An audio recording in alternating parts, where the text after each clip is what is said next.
আদ্রিতার চোখে নীল ছিল নিছকই একজন চাকর। সে সারাদিন আদ্রিতার ভাই ফরমাস খেটেও ওকে সন্তুষ্ট করতে পারত না।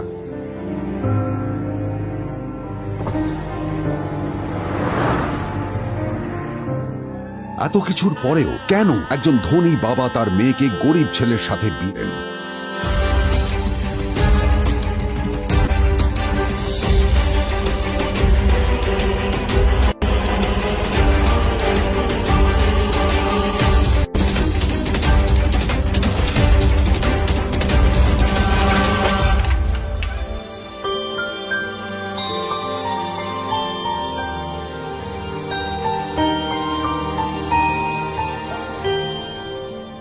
এবং তারপরে সেই মেয়েটি তার গরিব স্বামীর কাছ থেকে নতুন বছরে এমন একটা গিফট পেয়েছিল যে তার চক্ষু স্থির হওয়ার জোগাড় হয়েছিল।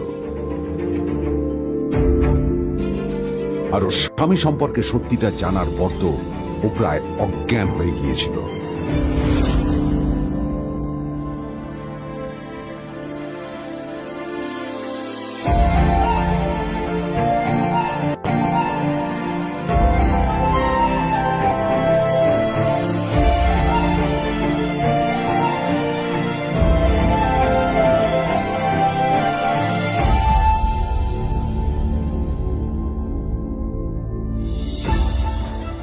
আমার বাবা সবচেয়ে বড় ভুল করেছে তোমার মতো একটা গরিব ছেলের সাথে আমার বিয়ে দিয়ে। আমার সব বন্ধুদের স্বামীরা ওদের কত দামি দামি গিফট দেয়, আর তুমি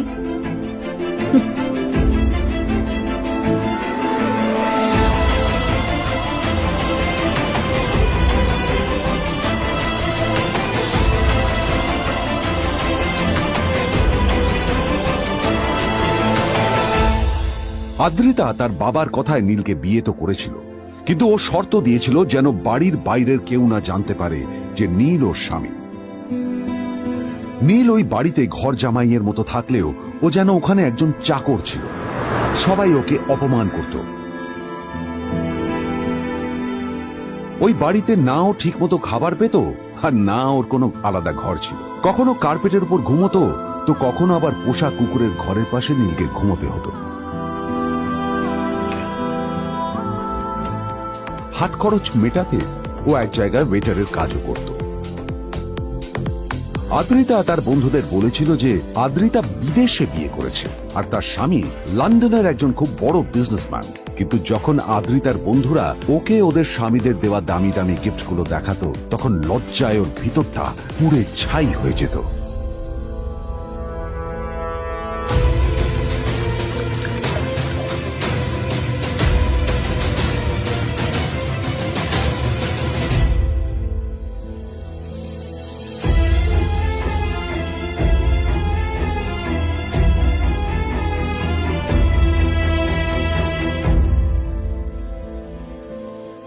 এই যে শোনো, নিউ ইয়ারে আমার একটা গিফট চাই তোমার থেকে।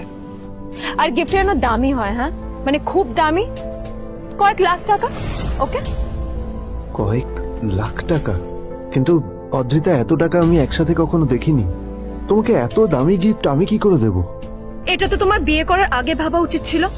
একজন পুরুষ মানুষ হয়ে নিজের স্ত্রীর এইটুকু ইচ্ছা তুমি পূরণ করতে পারবে না? স্ত্রীর এই কথাগুলো নীলকে আহত করে। নিঃশব্দে ওখান থেকে চলে যায় নীল।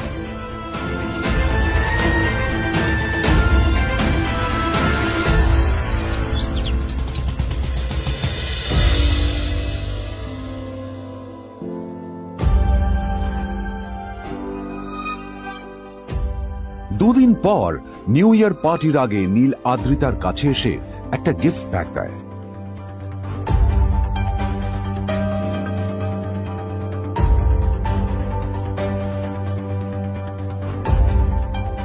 আদ্রিতা মুখ বেজার করে বাক্সটা খুলল, তবে তারপর বাক্সের ভেতরে গিফটটা দেখতেই ও চমকে গেল।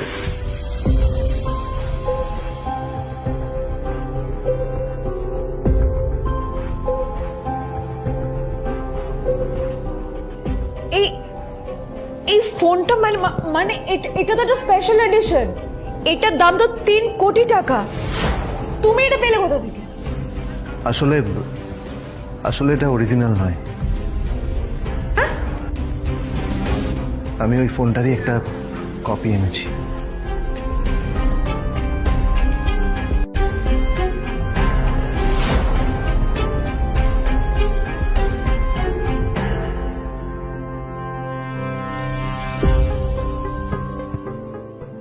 কিন্তু আদ্রিতার নীলের কথা একটু সন্দেহ হয়, কারণ ফোনটা দেখে একেবারেই আসল বলেই মনে হচ্ছিল।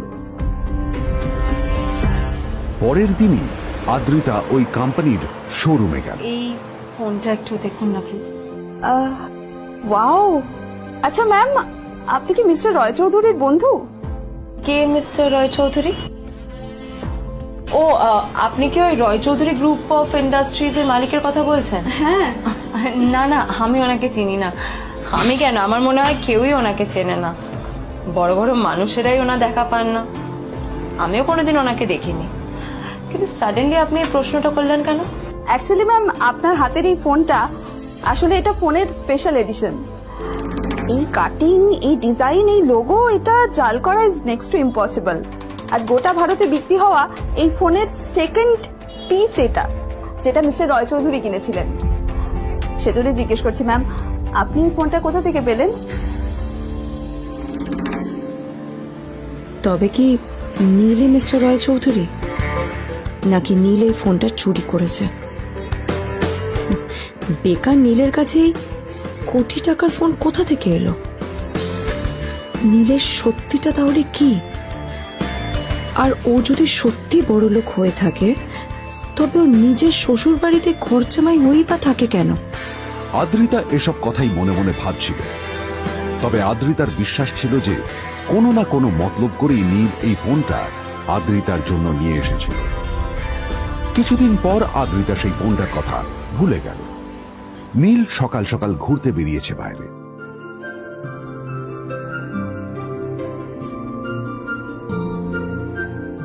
কটা বাজে রে? আমার খুব লেট হয়ে গেছে বুঝলি। তোরা খেল, ঠিক আছে? তোরা খেল, আমি আসছি।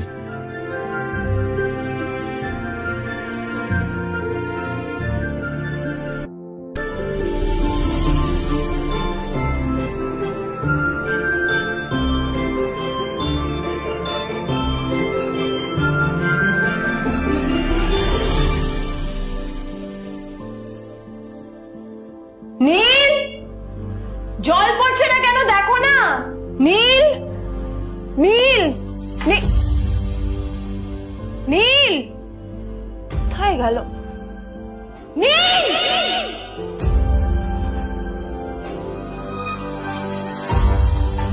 নীল, নীলকে ডাকছে কেন বলতো? ওইদিকে বাড়িতে আদ্রিতা আর চিত্রা আশ্চর্য হয়ে গেল যে নীল হঠাৎ কোথায় উধাও হয়ে গেল। মা, তোমাকে কিছু বলে গেছে নীল? হ্যাঁ, কোথায় গেছে ও? না, আমি ওর কোনো খোঁজ খবর রাখি না। আমার একটা কথা মনে হচ্ছে, ওকে না এবার একটু শীতে করতে হবে। একটা কাজে যদি আসতো ছেলেটা, যখনই কোনো কাজের কথা বলি ভ্যানিশ হয়ে যায়।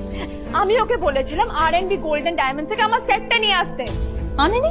আনেনি। আজকেও ভালো করে অফিসে নিয়ে যাব, ভ্যানিশ হয়ে গেল। কোথায় গেল কে জানে। আমার ভাগ্যে জুটেছে এরকম একটা ছেলে। দিদি, তুমি তুমি কেন বিয়েটা দিয়েছিলে আমাকে? এটা আবার কি বলছিস? আমার কি দোষ? দেখ, ওই অসভ্য ছেলেটার সাথে বিয়ে দিতে চাইনি। যা করেছে তোর বাবা করেছে, এটা আমার কোনো দোষ। তখনই হঠাৎ নীল সেখানে এসে উপস্থিত হলো, কিন্তু ও দুজনকে উপেক্ষা করে ভিতরে চলে যাওয়াই শ্রেয় মনে ও, করল। এই যে লাট সাহেব ফিরলেন রাজকার্য করে। এদিকে এসো, তোমার ফাঁকিবাজির আলোচনাই এখানে চলছে। মা এসো। প্লিজ থাক, মা থাক, ভাল লাগছে না। এমনিতেই অফিসের জন্য আমার লেট হয়ে যাচ্ছে, আর বিজন আমার ওয়েটও করছে। বিজনের নাম শুনেই নীলের মুখটা ফ্যাকাশে হয়ে গেল। আদ্রিতা নীলকে উপেক্ষা করেই বলল, আরে যে এই ছেলেটার মতো আর একটা ফাঁকিবাজ না তুমি পাবে না। তুমি কেন দাঁড়িয়ে আছো? এই যে শোনো শোনো শোনো শোনো, দাঁড়িয়ে আছো কেন? তোমাকে আমি বলেছিলাম আর&বি গোল্ড ডায়মন্ড থেকে সেটটা তুলেছো, তোলোনি তো। এইটা চাই না আমার। তুমি আমার সাথে অফিসে যাবে, ফেরার পথে তুমি সেটটা নিয়ে আসবে। তোমার জন্য সবসময় লেট হয়ে যায়, তোমার জন্য বিরক্ত লাগে। আর ব্যাগটা নিয়ে ওর পেছন পেছন কোথায় যাচ্ছ? যা দিয়ে ওখানে রেখে এসো। নীল চিত্রার সাথে মাঝে মাঝে ঝগড়া করলেও তার স্ত্রী আদ্রিতার সাথে ও কখনো ঝগড়া করত না। সত্য সব অপদার্থ।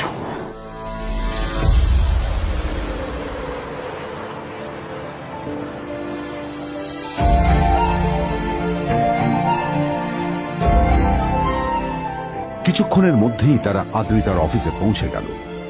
আদ্রিতা গাড়ি থেকে নামতে নামতে দেখলো যে তার কাছে অনেকগুলো ফাইল আছে। নীলের দিকে তাকিয়ে ওকেই ফাইলগুলো নিয়ে ভেতরে আসতে বলল। তাহলে হা করে দাঁড়িয়ে আছো কেন? ফাইলগুলো নিয়ে ভেতরে এসো।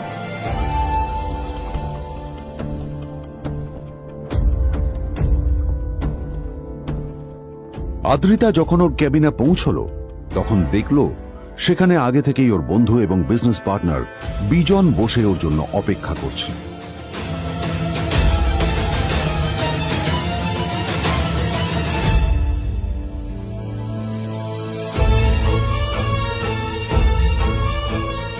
কোথায় ছিলে বলো? আমি 1 ঘন্টা ধরে তোমার জন্য এখানে ওয়েট করছি। এই লোকটার কি কোনো কাজকর্ম নেই? 1 ঘন্টা ধরে বসে আমার স্ত্রী আদ্রিতার জন্য অপেক্ষা করছে। সরি বিজন, আমি খুবই দুঃখিত যে বাড়ির কিছু লোকের জন্য না আমার সবসময় লেট হয়ে যায়। আদ্রিতার কথা শোনার পর বিজনের 1 ঘন্টা অপেক্ষা করার অভিযোগ 1 মুহূর্তের মধ্যে মিলিয়ে গিয়েছিল। কি হলো? হাসছো কেন? লটারি পেলে নাকি? লটারি? হ্যাঁ, তুমি আসা মানে আমার কাছে লটারির থেকেও বেশি দাম। তবে তার থেকে কিঞ্চিত কম দামি একটা গিফট আমি তোমার জন্য এনেছি।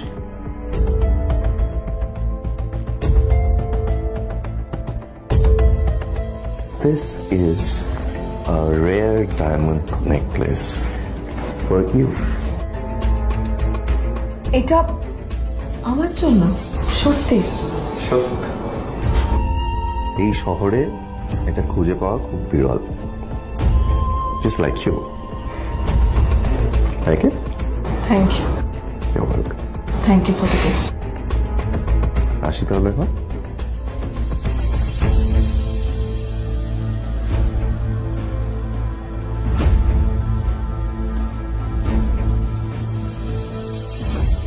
আদ্রিতা, আমি আজ পর্যন্ত তোমাকে কোনো রকম উপদেশ দিইনি, কিন্তু আজ আমি তোমাকে বলতে বাধ্য হচ্ছি। এই যে এই লোকটা তোমাকে শুধুমাত্র ইমপ্রেস করার জন্য একটা নকল সস্তার হীরের গয়না দিয়ে গেছে। এরকম একটা লোকের সাথে তোমার মেশা উচিত না। ভবিষ্যতে কিন্তু তুমি বিপদে পড়বে।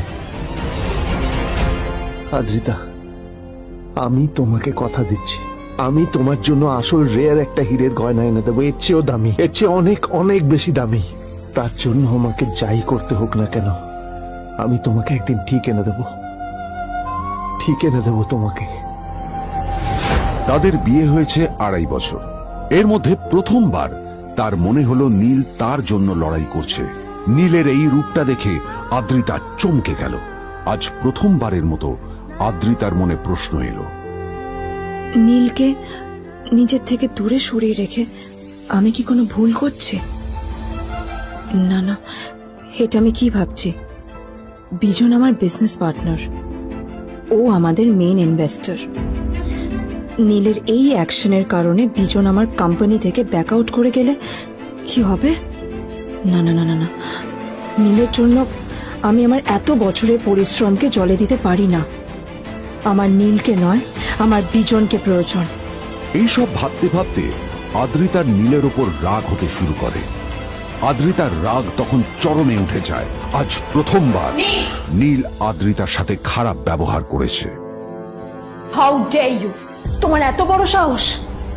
হ্যাঁ, তোমাকে কে অধিকার দেয় বলো তো যে তুমি আমারই অফিসে দাঁড়িয়ে আমাকেই এতগুলো উল্টোপাল্টা কথা তুমি শোনালে? তোমাকে এখানে আনাই আমার ভুল হয়েছে, সবচেয়ে বড় ভুল হয়েছে। এবার চুপচাপ এখান থেকে বেরিয়ে যাও, right now. Get out! Neel আদ্রিতার এই কথার কোনো উত্তর দিল না। নীল জানতো যে ও যতই কথা বাড়াবে আদ্রিতা ততই বেশি রেগে যাবে। আদ্রিতা যেন তেন ভাবে নিজের রাগ চেপে ব্যাপারটা ওখানেই শেষ করার চেষ্টা করলো, কিন্তু ও তো জানতো না যে ব্যাপারটা তখন সবে শুরু হয়েছে। কি হলো, শুনতে পাচ্ছিস না? কালা নাকি? আমারই সামনে দাঁড়িয়ে আমার কেনা গিফট নিয়ে তুই মজা করলি? কত বড় সাহস রে তোর! নিজেকে তো বিক্রি করে দিলে ওরকম একটা ডায়মন্ড নেকলেস তুই কিনতে পারবি। তোর এই গরিবের পারফিউম, সস্তা শার্ট, পায়ে একটা ফাটা চপ্পল নিয়ে নিজেকে বড় হিরো মনে করছিস? তোর নিজের কত দাম সেটা তোর নিজের জানা উচিত। Zero, big zero. সালা খরচা মাই চল।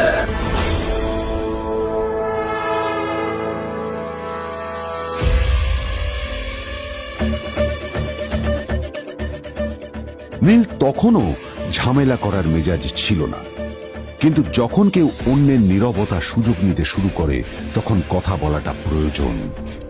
নীল আঙুল তুলে পেছনের দিকে ইশারা করে। প্রথম কথা,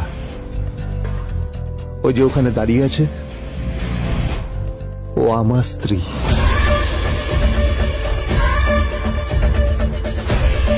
তাই আমার স্ত্রীকে তোমার নেকলেস দেওয়ার কোনো অধিকার নেই।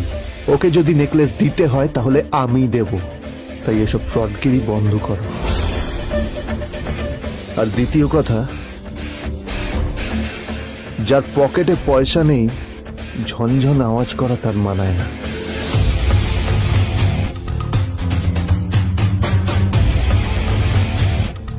নীল বিজনকে তার সোয়াগ দেখিয়ে বেরিয়ে গেল।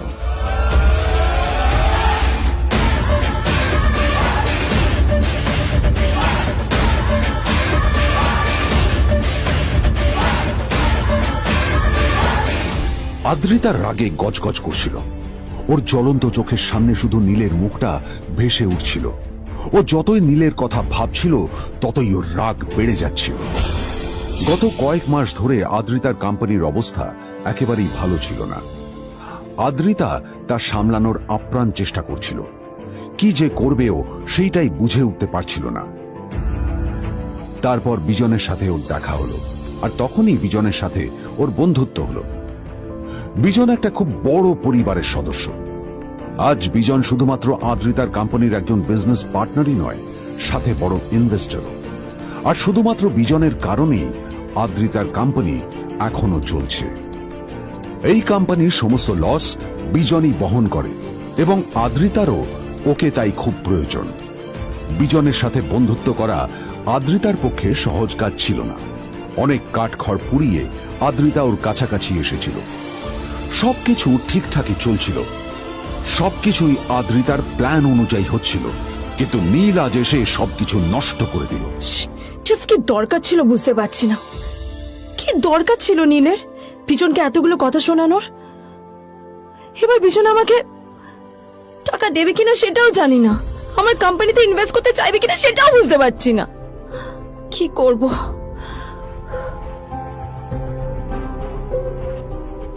এখন আদ্রিতা ওকে কিভাবে বোঝাবে? ভুল করে যদি বিজন ওর টাকা ফেরত চায় তবে আদ্রিতার কোম্পানি সেন কর্পোরেশন খুব বড় সমস্যায় পড়ে যাবে। তারপর কি হবে? সেন পরিবারের দেখভাল কে করবে? এইসব ভাবতে ভাবতে আদ্রিতা নিজের উপরেও রেগে গেল। আসলে দোষটা ওর নিজেরই। আদ্রিতা কেন নীলকে ওদের মাঝে আনতে গেল? নীলকে অফিসে নিয়ে আসারই বা কি দরকার ছিল? আর যদি সে নীলকে সাথে করে না আনতো তাহলে বিজন এখন ওর সাথেই বসে থাকতো।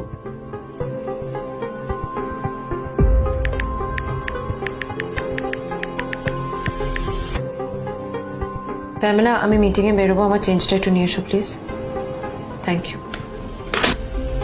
আর অন্যদিকে সেন কর্পোরেশনের অফিস থেকে বেরিয়ে নীলের খুব ফুরফুরে লাগছিল। তখনই হঠাৎ ওর ফোনটা বেজে উঠল। ফোনটা ছিল মিস্টার রায় চৌধুরীর। তিনি ছিলেন শহরের সব থেকে বড় বিজনেসম্যান। হ্যাঁ মিস্টার রায়চৌধুরী, আমি আপনাকেই ফোন করতে যাচ্ছিলাম। আমি একজন বিশেষ লোকের সাথে তোমার একটা মিটিং ফিক্স করেছি। ওর অ্যাড্রেস আমি তোমাকে টেক্সট করে দিয়েছি। আমি চাই তুমি ওই লোকটার সাথে মিট করো। ঠিক আছে, আমি যে কোনো কারোর সাথে দেখা করতে পারি, কিন্তু তার জন্য আপনাকে আমার দুটো শর্ত মানতে হবে। প্রথমটা, আমার জন্য একটা রেয়ার হীরের নেকলেস আপনাকে জোগাড় করে আনতে হবে। আর দ্বিতীয়টা, আমি আপনাকে টেক্সট করছি, এটাও কিন্তু একই রকম জরুরি। এই দুটো কাজ আপনাকে যত তাড়াতাড়ি সম্ভব করে ফেলতে হবে আমার জন্য, ঠিক আছে? তোমার অ্যাকাউন্টে কিছু টাকা পাঠিয়েছি। কিছু জামা কাপড় কেনো, যাতে তুমি ভদ্র সমাজে আসার যোগ্য হও, আর তোমাকে আমি স্বামীর পরিচয় দিতে লজ্জা না পাই। তোমার কারণে আমার পরিবার লজ্জা পাবে, আমি সেটা চাই না। যখনই দেখি তখনই তুমি ভিকিরির মতো ছেঁড়া ফাটা জামা কাপড় পরে থাকো। আসলে আদ্রিতার বাড়িতে আজ ফ্যামিলি ডিনার পার্টি ছিল, আর শেষবার নীলের জন্য ওকে অনেক ঝামেলা পোহাতে হয়েছিল। মেসেজ পড়ে নীল ফোনটা নিজের পকেটে রেখে রাস্তার ধারে গিয়ে একটা ট্যাক্সি থামানোর জন্য হাত বাড়িয়ে দিল। নীল ট্যাক্সি ধরে গোল্ডেন সিটি অ্যাভিনিউর দিকে বেরিয়ে পড়ল। গোল্ডেন সিটি অ্যাভিনিউ শুধু কলকাতারই নয়, এটা ছিল সারা পশ্চিমবঙ্গের সবচেয়ে বিলাসবহুল সোসাইটিগুলোর মধ্যে একটা। আসলে এই সেই জায়গা যেখানে মিস্টার রায়চৌধুরী আজ তার জন্য গোপন মিটিং ফিক্স করেছিলেন। কিন্তু নীল কার সাথে দেখা করতে যাচ্ছে এ সম্পর্কে ওর কোনো ধারণাই ছিল না। যখন নীল সেখানে পৌঁছলো, পুলভিলার বাগানে বসে থাকা লোকটিকে দেখে রাগে নীলের রক্ত ফুটতে শুরু করলো। নীল ওখানে না দাঁড়িয়ে বেরিয়ে গেল। তখনই হঠাৎ একটা মেসেজ এলো। আসলে আজ আদ্রিতার ফ্যামিলি গ্যাদারিং এ যাওয়ার আগে নীলকে ওর হাই স্কুলের রিইউনিয়নেও যেতে হতো। গ্র্যাজুয়েশনের পর এত বছরে এই প্রথম নীল তার কোন কলেজ বা স্কুলের রিইউনিয়নে যাচ্ছে। এতগুলো বছরে নীল তার কোনো বন্ধুর সাথেই দেখা করেনি। নীলের তার পুরনো সহপাঠীদের কথা মনে পড়তে লাগলো, যাদের সাথে ও স্কুলে মজা করত। আজ আবার ওদের সকলের সাথে নীলের দেখা হবে।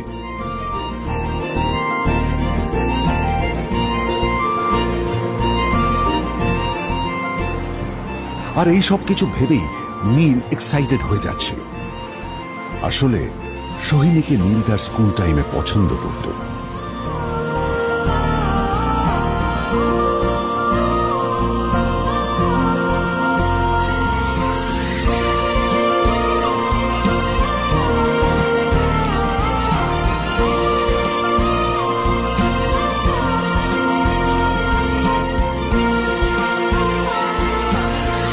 অন্যদিকে সেম কর্পোরেশনে ইনভেস্টরদের সঙ্গে আদ্রিতার মিটিং একেবারেই ভালো যায়নি।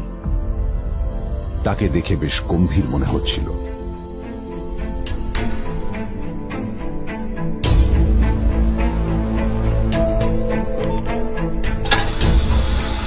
ভাই, পৃথিবীতে এমন লোকও আছে, কি দিমাগ দেখলি? হ্যাঁ, কাজকর্ম তো কিছু করার নেই, আর কিছু করেও না। হ্যাঁ, শুধু চলে এসছে আমাদের ম্যাডামকে রাখাতে। এই 1 বছরে না কিচ্ছু বদলায়নি। আরে আমি তো ভেবেছিলাম যে এর সাথে ম্যাডামের আর কোনো সম্পর্কই নেই, কিন্তু না, এখন যা দেখছি উল্টে ম্যাডামের মাথায় উঠে নাচছে। আমার মাঝে মাঝে মনে হয় এদের দুজনের বিয়ে কিভাবে হলো। আর বিয়ে তো অনেক পরের কথা, 2 বছর হয়ে গেল এদের এখনো ডিভোর্স হলো না। হ্যাঁ, আমার তো ভাবলে কিরকম অবাক যা লাগছে। বলেছিস।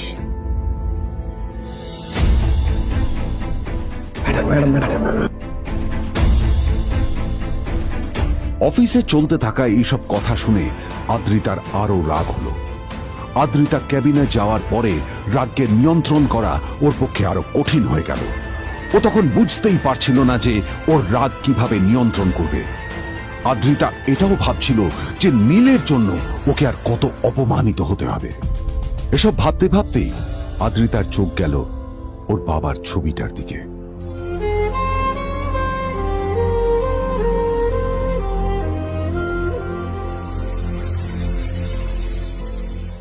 আমি তো তোমার সবচেয়ে প্রিয় মেয়ে ছিলাম বাবা,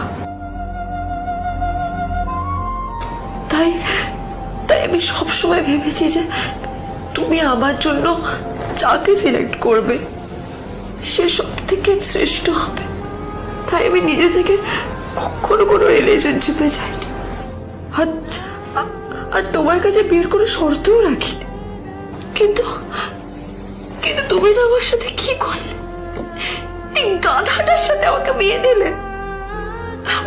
আমার জীবনটা নষ্ট হয়ে গেল, শেষ হয়ে গেল।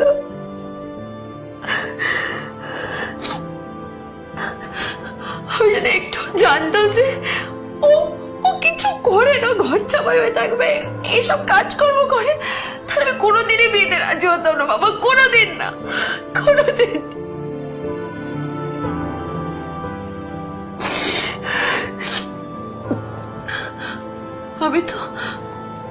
আমি তো সবসময় ভাবতাম যে বাবা মারা তাদের সন্তানের ভালো চায়, কল্যাণ চায়, তাদের জন্য চিন্তা করে। কিন্তু কিন্তু বাবা, তুমি আমার জন্য একটু চিন্তা করোনি। তুমি শুধু তোমার শেষ কর্তব্যটুকু করতে চেয়েছিলে, শেষ ইচ্ছাটুকু থাকতে চেয়েছিলে, ব্যাস পালন করা হয়ে গেছে। আর আমাদের তুমি ছেড়ে চলে গেলে। তুমি আমাকে ছেড়ে চলে গেলে। অন্যদিকে নীল রিইউনিয়ন পার্টির জন্য হোটেল প্রাইম স্টারের দিকে রওনা হলো। হোটেল প্রাইম স্টার ছিল শহরের সবচেয়ে দামি হোটেল। ওখানে শহরের সব বড় লোকেরা যাতায়াত করত। নীল যখনই তার পুরনো বাইকটা নিয়ে ওখানে পৌঁছলো, ওর পুরনো জামা কাপড়, পুরনো বাইক আর ওর পায়ে ছেঁড়া চপ্পল দেখে সিকিউরিটি গার্ড ওকে গেটের বাইরেই আটকে দিল। থাম থাম, এই কোথায় যাচ্ছিস শালা ভিখিরি? না না দাদা, আপনি আমাকে ভুল বুঝছেন। আসলে আমাকে ইনভাইট করা হয়েছে, আমি এই হোটেলেই এসেছি। শালা মিথ্যে কথা বলার জায়গা পাস না? হ্যাঁ, মিথ্যে কথা বলার আগে নিজের চেহারাটা তো দেখতিস। এটা একটা প্রাইম হোটেল, বুঝেছিস? এখানে সব শহরের বড় বড় লোকেরা তাদের বড় বড় গাড়ি নিয়ে আসে। শালা তোর মতো একটা ভিখিরি একটা ফ্যাট প্যাটে আওয়াজ বের করা বাইক নিয়ে চলে এসেছিস, আর আমি তোকে ঢুকতে দেবো? না দাদা, আমাকে ইনভাইট করা হয়েছে। আমাকে শুনুন শুনুন, চল আমাকে একবার ঢুকতে দিন আমাকে। নীল পড়ে যেতেই একটা দামি গাড়ি ওখানে এসে দাঁড়ালো। এই গাড়িটি আর অন্য কারো নয়, হোটেল প্রাইমের মালিক মিস্টার খান্নার ছিল। কি হচ্ছে কি এটা? হোটেলের গেটের সামনে এসব এসব ক্যাশ চলছে এখানে। হোটেলের বদনাম হবে না এতে? স্যার দেখুন না, এই যে ভিখিরিটা হোটেলে ঢুকতে যাচ্ছে, আমি বারণ করছি, শুনছে না স্যার? শালা, আপনি কি করতে আছেন? কে, কি হচ্ছে দেখি দেখি কে? মিস্টার খান্না তার চশমা খুলে নীলের দিকে দেখলেন, আর ওনার মুখটা হাঁ হয়ে গেল।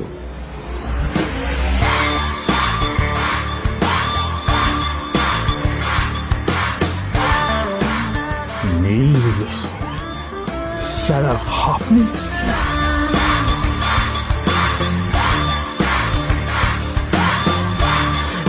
Extremely sorry sir. Sir sir, আপনি একটা ইনফর্ম করেননি কেন আমাকে? আপনি আসবেন জানলে তো আমি নিজে রিসিভ করতে আসতাম আপনাকে। ঠিক আছে, আপনি ব্যস্ত হবেন না প্লিজ। জানোইনি কে? নিজের বসকে এভাবে একজন ভিখারিকে হাতে পায়ে ধরতে দেখে গার্ডটিও অবাক হয়ে গেল। আরে sir, sorry sir, extremely sorry, আপনি আমার সঙ্গে আসবেন। সরি স্যার, সরি, ভুল হয়ে গেছে স্যার। সালাম স্যার। নীল কি তবে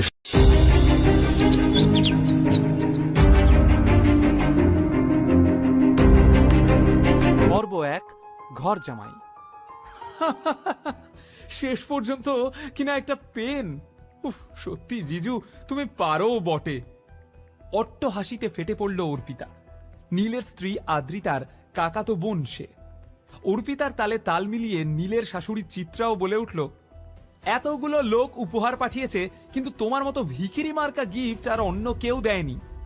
নিজের স্ত্রীকে ভালোবেসে একটা উপহার দিলে যে এতগুলো কথা শুনতে হতে পারে, সেটা ঠিক ভাবতে পারেনি নীল। পরপর বাক্যবাণে জর্জরিত হয়ে নীল কিছু একটা বলতে যাচ্ছিল, কিন্তু নীলকে থামিয়ে ঝংকার দিয়ে উঠল আদ্রিতা। আমি তোমার আতলামি মার্কা কথা শুনতে চাই না। একটা ঠিকঠাক গিফট কিনে দেওয়ার মুরদ নেই, আবার বড় বড় কথা। লুজার একটা। আদ্রিতা সেন সম্প্রতি একটি বিদেশি কোম্পানির সাথে ডিল ক্র্যাক করেছে। সেই সূত্রেই বাড়িতে আজ উপহারের বন্যা বইছে। এমন সময় একটা বড় বাক্স হাতে এগিয়ে এলো বাড়ির একজন কাজের লোক। দিদিমণি, এই উপহারটা বিজন দাদাবাবু পাঠিয়েছেন। বিজনের নামটা শুনেই আদ্রিতার যেমন মুখে হাসি ফুটে উঠল, তেমনি নীলের চোখে ফুটে উঠল রাগ। আদ্রিতার ইনভেস্টর কাম ফ্রেন্ড বিজনকে দু চোখে দেখতে পারে না নীল। আদ্রিতা খুশি মনে বাক্সটা খুলতেই দেখতে পেল একটা লাল পার্টি গাউন, সঙ্গে একটা ছোট্ট চিরকুট। কনগ্রাচুলেশনস আদ্রিতা, আজ সন্ধ্যায় এটা পরেই তুমি ডিল সাইন করবে, তারপর আমার সাথে ডিনারে যাবে। এই সবকিছুই বিজন করছে শুধুমাত্র তোমার সুযোগ নেওয়ার জন্য।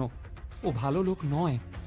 আদ্রিতাকে সাবধান করে বলে উঠল নীল, কিন্তু ওর সাবধানতার ফল হলো উল্টো। তেলে বেগুনে জ্বলে উঠল সবাই। নিজের পকেট গড়ের মাঠ, এদিকে অন্যের গিফট দেখে হিংসেতে জ্বলে যাচ্ছে। ব্যঙ্গ করে বলল চিত্রা। হঠাৎ নীলকে চ্যালেঞ্জ ছুড়ে দিল আদ্রিতা। ঠিক আছে, আমি তোমাকে একটা সুযোগ দিচ্ছি। এই ড্রেসটার দাম 50,000 টাকা। আজ সন্ধে 7টার আগে এমন একটা ড্রেস কিনে দাও, আমি তোমার ড্রেস পরে ডিল সাইন করব। বিজনের সঙ্গে ডিনারেও যাব না। পারবে? এইবার আর চুপ করে থাকতে পারল না নীল। নিজের দাম্পত্যকে বাঁচাতে সে মরিয়া হয়ে বলে উঠল, পারবো। শুধু দোহাই তোমাকে, ওই বিজনের সঙ্গে ডিনারে যেও না। কথাটা যেন মনে থাকে। কাজটা করতে না পারলে কিন্তু তোমাকে ঘুঁটের মালা পরাবো। চিত্রাও নিজের রাগ উগরে দিল নীলের প্রতি। এটি সেন পরিবার, শহরের অন্যতম ধনী একান্নবর্তী পরিবার। তবে এই পরিবারকে সুখী পরিবারের অপবাদ পরম নিন্দুকেও দেবে না। এই বাড়িতে রোজ সকালে তুচ্ছ কারণে অশান্তি বেঁধে যায়, আর প্রত্যেক অশান্তির দায় শেষ পর্যন্ত নীলের ঘাড়ে গিয়ে পড়ে। অপমান সহ্য করেও নীল কোথাও যায় না, ঘর জামাই হয়ে পড়ে থাকে। কারণ ও জানে পরিবার ভাঙার যন্ত্রণা। পাহাড় প্রমাণ চিন্তা নিয়ে না খেয়েই নিজের ভাঙা স্কুটারে চড়ে রাস্তায় বেরিয়ে পড়ল নীল। এখন 12টা বাজে, হাতে বেশি সময় নেই। কিন্তু যার পকেটে মাত্র 50 টাকা, যে গত 2 বছর শ্বশুর বাড়ির অন্নে প্রতিপালিত, সে কিভাবে একদিনে রোজগার করবে 50,000 টাকা? রাস্তায় যাকেই দেখে তাকে হন্যে হয়ে জিজ্ঞেস করে নীল, একটা কাজ দিতে পারেন দাদা? আমার টাকার বড্ড দরকার। কেউ তাকে পাগল বলে এড়িয়ে যায়, কেউ বা আবার মুখ ঝামটা দিয়ে তাড়িয়ে দেয়। খুঁজতে খুঁজতে হঠাৎ একটা সাইনবোর্ডের দিকে চোখ যায় নীলের। সেখানে লেখা আছে, রক্তদান জীবনদান। এখানে উপযুক্ত মূল্যে রক্ত ক্রয় করা হয়। নীল জানতো পয়সার একটা জোগাড় হয়ে গেছে। নীলের ব্লাড গ্রুপ বেশ বিরল, ও নেগেটিভ। বাজারে এর চাহিদা প্রবল। নিজের রক্ত বিক্রি করে ওর ভালোবাসার জন্য উপহার কিনবে নীল। নিজের প্রেমকে প্রমাণ করতে চায় সে। এদিকে সাইনবোর্ডের ঠিকানায় পৌঁছতেই ডাক্তাররা লুফে নিল তাকে। ডাক্তারদের জোর জবরদস্তি করে পুরো 2 বোতল রক্ত দেওয়ার পর নীল পেয়ে গেল 30,000 টাকা। নীল ভেবেছিল 3 বোতল রক্ত দিয়ে পুরো টাকাটাই জোগাড় করে ফেলবে সে, কিন্তু ডাক্তারবাবু রাজি হলেন না। 30,000 টাকা নিয়েই নীল বেরিয়ে এলো হসপিটাল থেকে। ওখান থেকে দেওয়া ডিম কলাটা খেতে গিয়ে দেখলো রাস্তায় বসে থাকা এক ভিখারি বাচ্চা ওর দিকে লোলুপ দৃষ্টিতে চেয়ে রয়েছে। খাবারটা আর মুখে তুলতে পারল না নীল। হাসি মুখে তা বাচ্চাটাকে দিয়ে এগিয়ে গেল। পেটে একটা দানাও পড়ল না তার। মাথাটা খুব ঘুরছিল, পায়েও বিশেষ জোর পাচ্ছিল না সে। কিন্তু হাত ঘড়ির দিকে চোখ যেতেই নীল চমকে উঠল। এখন দুপুর 2টো, হাতে মাত্র কয়েক ঘন্টা। নিজের বউকে সেই বিজন রাক্ষসের হাত থেকে রক্ষা করার জন্য নীলের চাই আরো 20,000 টাকা। এভাবেই ঘুরতে ঘুরতে 3টে বেজে গেল। একে আদ্রিতার কাছে মুখ দেখাতে না পারার দুশ্চিন্তা, তার উপর দুপুরবেলার সূর্যের তেজ। হঠাৎ নীলের চোখের সামনে অন্ধকার নেমে এলো। সোজা গিয়ে সামনে থেকে এগিয়ে আসা একটা ফুড ট্রাকে ধাক্কা মারল সে। তারপর আর কিছু মনে নেই। কিছুক্ষণ পর চোখ মেলে নীল দেখল রাস্তার মাঝখানে পড়ে আছে সে। চারপাশে অনেক লোক। ফুড ট্রাকের মালিক কমলবাবুর রাগত গলায় বলে চলেছে, কি সব উটকো লোক এসে পড়ে। এক পার্টির জন্য হন্যে হয়ে ওয়েটার খুঁজছি, তার উপর আবার এসব ঝামেলা। এ তো উঠে পড়েছে। এখন আমি চলি। এদিকে ঘড়ির দিকে তাকাতেই নীলের বুকটা ধক করে উঠল। 3:30 বাজে। দিক বিদিক জ্ঞান শূন্য হয়ে কমলবাবুর পা চেপে ধরল সে। ক্ষমা করবেন দাদা, আপনি কি কোনো ইভেন্টের কাজে যাচ্ছেন? আমাকে ওয়েটারের কাজটা দিন না, খুব দরকার দাদা। 20,000 টাকা জোগাড় করতে হবে। নীলকে এমন কাকুতি মিনতি করতে দেখে লোকটা অবাক। মাথা ফেটে রক্ত পড়ছে, আর এ কিনা তার মধ্যেই কাজ চাইছে। কমলবাবু পা ছাড়িয়ে বলল, বেশ বেশ, একটা কিটি পার্টি আছে, সেখানে লোকেদের খাবার দেওয়া, বাসন মাজা, টেবিল পরিষ্কার করা, এই সব। পারবেন আপনি? তবে অত দিতে পারবো না, 15,000 দেব। চলবে? এ তো মেঘ না চাইতেই জল। প্রস্তাবটা লুফে নিল নীল। টলমল পায়ে উঠে দাঁড়ালো সে। লেক গার্ডেন্সের একটা বিলাসবহুল বাগান বাড়িতে আজ সব বড় লোকের বউদের কিটি পার্টি চলছিল। সেখানে পৌঁছে নীল তড়িঘড়ি নিজের নোংরা জামাকাপড় ছেড়ে ওয়েটারের কস্টিউমটা পরে নিল। জায়গাটা ডেকোরেট করে খাবার পরিবেশন করতে যাবে এমন সময় নীল দেখল আদ্রিতার মা চিত্রা এবং কাকাতো বোন অর্পিতাও এসেছে সেখানে। ওদের দেখে প্রমাদ গুনল নীল। এরা দুজন নীলকে দেখতে পেলে আর রক্ষে নেই। হয়তো এমন ঝামেলা করবে যে কমলবাবু ওকে টাকাটাই দেবে না। পাথরের মূর্তির মতো দাঁড়িয়ে কি করবে ভাবছিল নীল। তখন কমলবাবু পেছন থেকে তাড়া লাগালো, সঙ্গের মতো দাঁড়িয়ে আছো কেন? খাবার সার্ভ করো। কাঁপা কাঁপা পায়ে পা বাড়াতেই কমলবাবু বলে উঠল, আরে মাস্ক ছাড়ে যাচ্ছ কেন? এসব বড় লোকেরা ভীষণ হেলথ কনসিয়াস হয়। কমলবাবুর বকুনিতে যেন আশার আলো দেখতে পেল নীল। মাস্ক পরে চুপচাপ সবাইকে খাবার সার্ভ করে বেরিয়ে এলো সে। তারপর মদের পেগ বানিয়ে লোকের এঁটো কাটা তুলে টেবিল মুছে বাসন মেজে সবটা প্রায় সামলে নিল নীল। কিছু টাকা টিপস পেয়ে সাথে কমলবাবুর দেওয়া টাকা যোগ করে 20,000 টাকা জোগাড় করে নিল সে। মনের আনন্দে লাফিয়ে উঠল নীল। ভাবল, আদ্রিতা, আজ আমি প্রমাণ করে দেব যে সত্যি আমি তোমাকে কতটা ভালোবাসি। সাউথ কলকাতার 5খানা বুটিক ঘুরে সব থেকে দামি ডিজাইনার বুটিকে একটি সুন্দর নীল রঙের ড্রেস পছন্দ করলো নীল। যেন মনে মনে দেখতে পেল আদ্রিতাকে, কি অপরূপা সুন্দরী লাগছে তাকে। কিন্তু বিল মেটাতে গিয়ে 440 ভোল্টের ঝটকা খেল নীল। এ কি, এ তো মাত্র 20,000 টাকা, বাকি 30,000 টাকা গেল কোথায়? বিদ্যুৎ চমকের মতো নীলের মনে পড়ল সে নিজের জামা কাপড় ছেড়ে ওয়েটারের পোশাক পরেছিল। সারা পার্টিতে ওই 30,000 টাকাটা ওভাবেই রাখা ছিল ওর ছেড়ে রাখা প্যান্টের পকেটে। কেউ হয়তো সুযোগ বুঝে চুরি করে নিয়েছে। মাথায় বাজ পড়ল নীলের। প্রায় 6টা বাজে, 7টায় বেরোবে আদ্রিতা। দাঁত খিচিয়ে সেই বুটিকের ম্যানেজার বলল, কি হলো, পেমেন্টটা তো করুন, ড্রেস নিয়ে দাঁড়িয়ে আছেন। চোখে জল এসে গেল নীলের। ম্যানেজারকে অনুরোধ করল সে, দাদা, আমি পুরো টাকাটাই নিয়ে এসেছিলাম, কোনোভাবে 30,000 টাকা চুরি হয়ে গেছে, আমায় ড্রেসটা দিন, আমি বাকি 30,000 টাকা দিয়ে দেব, কথা দিচ্ছি। ম্যানেজার বলে উঠল, যে অবস্থায় দোকানে এসেছিলে দেখেই বুঝেছিলাম কেনার ক্ষমতা নেই। এই, কে আছিস, ঘাড় ধাক্কা দিয়ে বের করে দে এটাকে।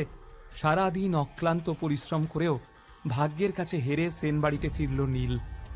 বাড়িতে পা রাখতেই চিত্রা ঘুঁটের মালাটা পরিয়ে দিল নীলকে। চমকে উঠল নীল। জানতাম হারবে, তাই প্রথমেই ঘুঁটের মালাটা পরিয়ে দিলাম, অকর্মা কোথাকার। ব্যঙ্গ করে বলে উঠল চিত্রা। কিন্তু কোনো কথার উত্তর দেওয়ার মতো অবস্থায় ছিল না নীল। সিঁড়ির দিকে তাকিয়ে ও পাথরের মতো দাঁড়িয়েছিল। কেননা বিজনের দেওয়া ড্রেসটা পরে নেমে আসছিল আদ্রিতা। অপূর্ব মোহময়ী দেখাচ্ছিল তাকে, যেন স্বর্গের কোনো অপ্সরা। অর্পিতা এবং চিত্রাকে বাই বলে বেরিয়ে গেল আদ্রিতা। নীলকে কিছু বলারও সুযোগ দিল না, যেন ও জানতই যে নীল পারবে না। মনের দুঃখ মনেই চেপে রেখে নিজের ঘরে ফিরে এলো সে। ড্রেসিং টেবিলে রাখা আদ্রিতার বাবা প্রতীক সেনের ফটো ফ্রেমটা তুলে নিয়ে প্রশ্ন করল নীল, এ আমাকে কোথায় ফাঁসিয়ে গেলেন গুরুদেব? আপনার কথায় আপনার মেয়েকে বিয়ে করে এই বাড়িতে থাকতে রাজি হয়েছিলাম। ঈশ্বর জানেন, এর পিছনে আমার কোনো অসৎ উদ্দেশ্য ছিল না। আমি জানি না আমাদের এই সম্পর্কের ভবিষ্যৎ কি। শুধু এইটুকু জানি, আদ্রিতাকে আমি ভীষণ ভালোবেসে ফেলেছি। কিন্তু রোজকার এই অপমান তো আমি আর নিতে পারছি না। হঠাৎ পাশের ঘর থেকে আসা টিভির নিউজ শুনে স্থির হয়ে গেল নীল। দেশের অন্যতম এবং পূর্ব ভারতের বৃহত্তম নির্মাণ সংস্থা রয় চৌধুরী কনস্ট্রাকশন লিমিটেডের ভবিষ্যৎ এবার বড়সড় প্রশ্নচিহ্নের মুখে। বিপুল লোকসানে চলা সংস্থাটি যে কোনো দিন দেউলিয়া হয়ে যেতে পারে। হঠাৎ খুব ব্যস্তভাবে নিজের সস্তার ফোনটা উঠিয়ে নিল নীল, আর দেখল 40টা মিস কল আর 10টা টেক্সট মেসেজ। নীল প্রথম মেসেজটা খুলে পড়ল, নীল, তোমাকে ভীষণ প্রয়োজন, একবার যোগাযোগ করো। জানি তুমি রেগে আছো, কিন্তু এখন ওসব ভুলে যাও প্লিজ। এমন অনেকগুলো মেসেজ পড়ার পর মাথা গরম হয়ে উঠল নীলের। আপন মনেই সে বলল, বাবা, এত ভালোবাসা। এমন সময় ফোন আবার বেজে উঠল। নীল ফোনটা রিসিভ করতেই ওপার থেকে এক বৃদ্ধের কণ্ঠস্বর ভেসে এলো। হ্যালো নীল। নীল ভীষণ ঠান্ডাভাবে উত্তর দিল, বলুন মিস্টার শশাঙ্ক রায়চৌধুরী। এমন কঠোর সম্ভাষণ আশা করেননি শশাঙ্ক রায়চৌধুরী। কোনো রকমে নিজেকে সামলে নিয়ে বললেন, কেমন আছিস দাদু ভাই, তোকে বড় মিস করি। নীল বিদ্রুপ করে বলল, এতগুলো বছর লেগে গেল আমায় মিস করতে? বৃদ্ধ বোধহয় এইসব শোনার জন্য প্রস্তুত হয়েই ছিলেন। বেশ দুর্বলভাবে বলে উঠলেন, জানি বাবা, তুই রেগে আছিস। যে অন্যায় আমরা তোর সাথে করেছি তাতে তোর রাগ হওয়াটাই স্বাভাবিক। নীলের থেকে কোনো উত্তর না পেয়ে শশাঙ্কবাবু বলে চললেন, কিন্তু বিশ্বাস কর, এতগুলো বছরে একটা দিনও তোর কথা না ভেবে আমি কাটাতে পারিনি। নীল বিদ্রুপের সুরে বলল, খবরে শুনলাম রয় চৌধুরী গ্রুপ অফ ইন্ডাস্ট্রিজ ডুবতে চলেছে, তাই আমায় মনে পড়ল তো। শশাঙ্কবাবু এড়িয়ে গিয়ে বেশ দুর্বল গলায় বললেন, তোর কি ধারণা আমি এতদিন পরে বিজনেস ম্যাটার ডিসকাস করতে তোকে ফোন করেছি? না রে পাগল, আমি তো শুধু তোর গলাটা একবার শুনবো বলে। নীল বুঝতে পারলো মানুষটা এত সহজে কাবু হওয়ার নয়, তাই বেশ বিরক্ত হয়ে বলল, গলা শুনে নিয়েছেন, বাই। না না, নীলের ফোন রাখার আগেই চিৎকার করে উঠলেন শশাঙ্ক বাবু, ফোন রাখিস না দাদু ভাই, আমি জানি আমাদের পাপের ক্ষমা নেই, কিন্তু আমার দাদু ভাই তো অনেক বড় মনের মানুষ। আমি জানি আমি আপনাদের মতো ছোট মনের মানুষ নই। শশাঙ্ক বাবুকে কথার মাঝখানে থামিয়ে দিয়ে রীতিমতো বিরক্ত হয়ে বলে উঠল নীল।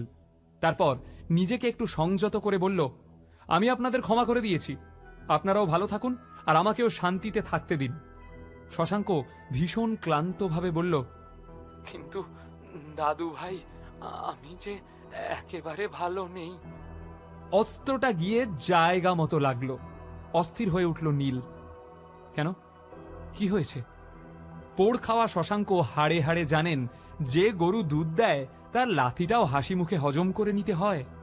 এতক্ষণ ধরে সেটাই করছিলেন তিনি, কারণ নীলের কাছেই আছে রয় চৌধুরী গ্রুপ অফ ইন্ডাস্ট্রিজকে বাঁচানোর জীবন কাঠি। তাই কথায় যথাসম্ভব যন্ত্রণা এনে বললেন শশাঙ্ক বাবু, বয়স হয়েছে আমার, শরীরের কলকবজাগুলো এবার আস্তে আস্তে জবাব দিচ্ছে, কখন আছি কখন নেই। ভীষণ দেখতে ইচ্ছা করে তোকে, আয় না একবার, একবার চোখের দেখাটুকু দেখে নিতে দে। নীল জানে এই হঠাৎ উপচে পড়া স্নেহের কারণ শুধুই ভালোবাসা নয়, কিন্তু উদ্দেশ্যটা কি সামনাসামনি না বসে সেটা বোঝা সম্ভব না। তাই না চাইতেও শশাঙ্কবাবুর সাথে দেখা করতে রাজি হয়ে গেল নীল। ঠিক আছে, কিন্তু এটাই শেষবার, তবে আমি বাড়িতে আসছি না, অফিসেই আপনার সঙ্গে দেখা করে নেব, বাই। আর কোনো কথা না বলেই ফোন কেটে দিল সে। নীল বোকা নয়, ও জানে রয়চৌধুরী গ্রুপ অফ ইন্ডাস্ট্রিজ ডুবতে বসার খবর মার্কেটে রটে যাওয়ার পরেই হঠাৎ শশাঙ্ক রায়চৌধুরী ওকে মিস করা শুরু করেছেন। এর মানে আর যাই হোক, স্নেহ ভালোবাসা হতে পারে না, কিন্তু স্বার্থটা কি? তখনই নিজের ল্যাপটপ বের করে ইন্টারনেটে রয়চৌধুরী গ্রুপ অফ ইন্ডাস্ট্রিজ সম্পর্কে যাবতীয় তথ্য সার্চ করে নিল নীল। কোম্পানির একটা গোপন তথ্য হাতে পেয়ে আনন্দে লাফিয়ে উঠল সে। চিৎকার করে বলল, এতদিনে তোদের বাগে পেয়েছি, দেখ কি করি এবার। কিন্তু প্রশ্ন হলো, সত্যি কি রয়চৌধুরী গ্রুপ অফ ইন্ডাস্ট্রিজ ডুবতে চলেছে? এতগুলো বছর পরে হঠাৎ শশাঙ্ক রায়চৌধুরী এত মরিয়া হয়ে নীলের খোঁজ শুরু করলো কেন? নীলকে তার এত কিসের প্রয়োজন? কি এমন আছে নীলের কাছে যা দিয়ে রায়চৌধুরীর কপাল আবার খুলে যেতে পারে? আদ্রিতার ভালোবাসা কবে পাবে নীল? কবেই বা ও হয়ে উঠবে এই দুনিয়ার বস?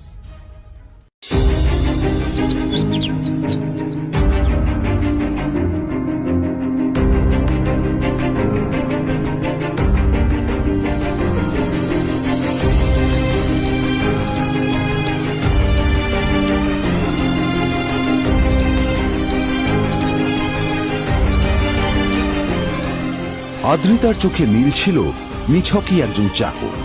সে সারাদিন আদ্রিতার ভাই ফরমাস খেটেও ওকে সন্তুষ্ট করতে পারত না।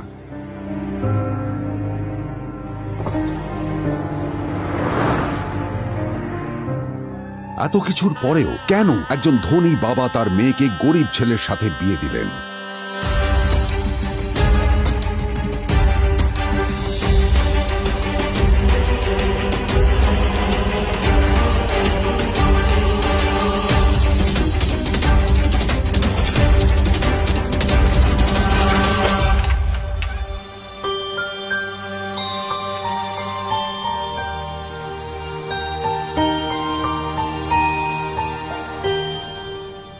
এবং তারপরে সেই মেয়েটি তার গরিব স্বামীর কাছ থেকে নতুন বছরে এমন একটা গিফট পেয়েছিল যে তার চক্ষু স্থির হওয়ার জোগাড় হয়েছিল। আর ওর স্বামী সম্পর্কে সত্যিটা জানার পর তো ও প্রায় অজ্ঞান হয়ে গিয়েছিল।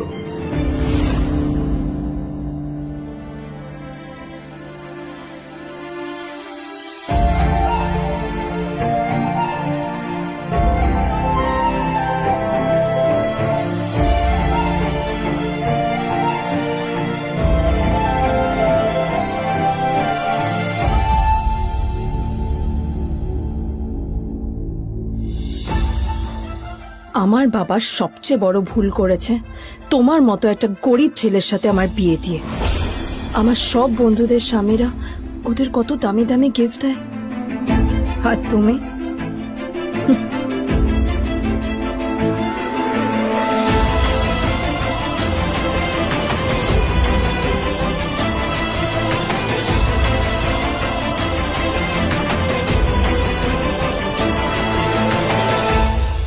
আদ্রিতা তার বাবার কথায় নীলকে বিয়ে তো করেছিল, কিন্তু ও শর্ত দিয়েছিল যেন বাড়ির বাইরের কেউ না জানতে পারে যে নীল ওর স্বামী। নীল ওই বাড়িতে ঘর জামাইয়ের মতো থাকলেও ও যেন ওখানে একজন চাকর ছিল। সবাই ওকে অপমান করত। ওই বাড়িতে না ও ঠিক মতো খাবার পেত, আর না ওর কোনো আলাদা ঘর ছিল। কখনো কার্পেটের উপর ঘুমোতো, তো কখনো আবার পোষা কুকুরের ঘরের পাশে নীলকে ঘুমোতে হতো। হাত খরচ মেটাতে ও এক জায়গায় ওয়েটারের কাজও করত। আদ্রিতা তার বন্ধুদের বলেছিল যে আদ্রিতা বিদেশে বিয়ে করেছে, আর তার স্বামী লন্ডনের একজন খুব বড় বিজনেসম্যান। কিন্তু যখন আদ্রিতার বন্ধুরা ওকে ওদের স্বামীদের দেওয়া দামি দামি গিফটগুলো দেখাতো, তখন লজ্জায় ওর ভিতরটা পুড়ে ছাই হয়ে যেত।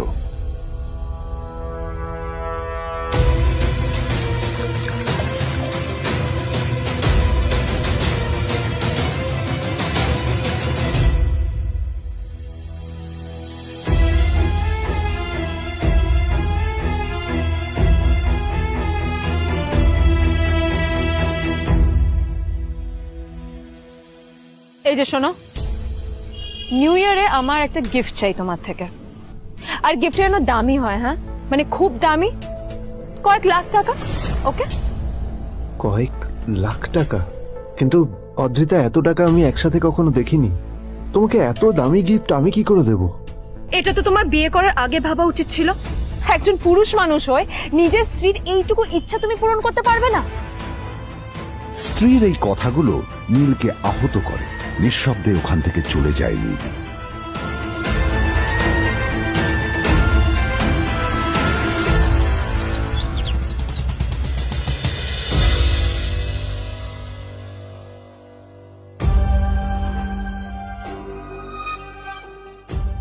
দুদিন পর নিউ ইয়ার পার্টির আগে নীল আদ্রিতার কাছে এসে একটা গিফট ব্যাগ দেয়।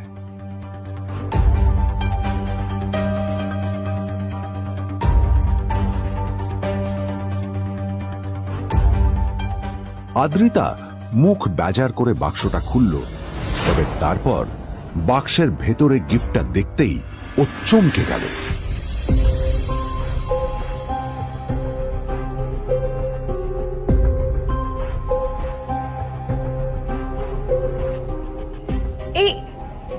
এই ফোনটা মানে এটা তো একটা স্পেশাল এডিশন।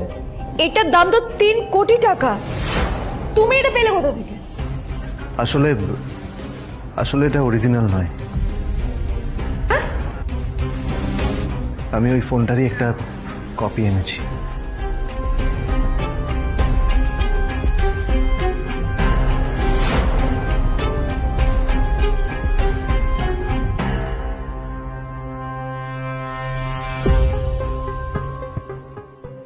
কিন্তু আদ্রিতার নীলের কথা একটু সন্দেহ হয়, কারণ ফোনটা দেখে একেবারেই আসল বলেই মনে হচ্ছিল। পরের দিনই আদ্রিতা ওই কোম্পানির শোরুমে গেল। এই ফোনটা একটু দেখুন না প্লিজ। ওয়াও, আচ্ছা ম্যাম, আপনি কি মিস্টার রয় চৌধুরীর বন্ধু? কে মিস্টার রয় চৌধুরী? ও, আপনি কি ওই রয় চৌধুরী গ্রুপ অফ ইন্ডাস্ট্রিজ এর মালিকের কথা বলছেন? হ্যাঁ। না না, আমি ওনাকে চিনি না। আমি কেন, আমার মনে হয় কেউই ওনাকে চেনে না। বড় বড় মানুষেরাই ওনা দেখা পান না। আমিও কোনোদিন ওনাকে দেখিনি, কিন্তু সাডেনলি আপনি এই প্রশ্নটা করলেন কেন?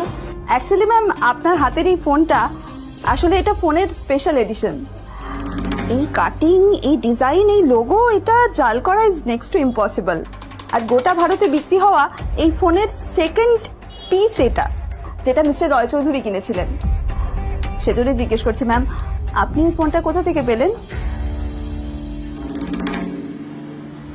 তবে কি নীলই মিস্টার রয় চৌধুরী, নাকি নীল এই ফোনটা চুরি করেছে? বেকার নীলের কাছে কোটি টাকার ফোন কোথা থেকে এলো? নীলের সত্যিটা তাহলে কি? আর ও যদি সত্যি বড় লোক হয়ে থাকে তবে ওর নিজের শ্বশুর বাড়িতে খরচামাই হই বা থাকে কেন? আদ্রিতা এসব কথাই মনে মনে ভাবছিল। তবে আদ্রিতার বিশ্বাস ছিল যে কোনো না কোনো মতলব করেই নীল এই ফোনটা আদ্রিতার জন্য নিয়ে এসেছিল। কিছুদিন পর আদ্রিতা সেই ফোনটার কথা ভুলে গেল। নীল সকাল সকাল ঘুরতে বেরিয়েছে বাইরে।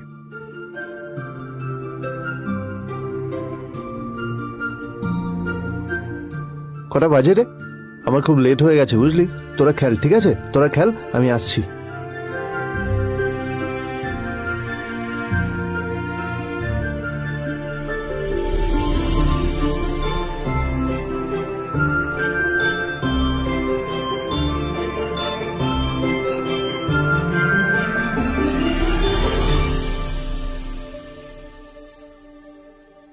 নীল, জল পড়ছে না কেন দেখো না। নীল, নীল, নীল কোথায় গেল? নীল,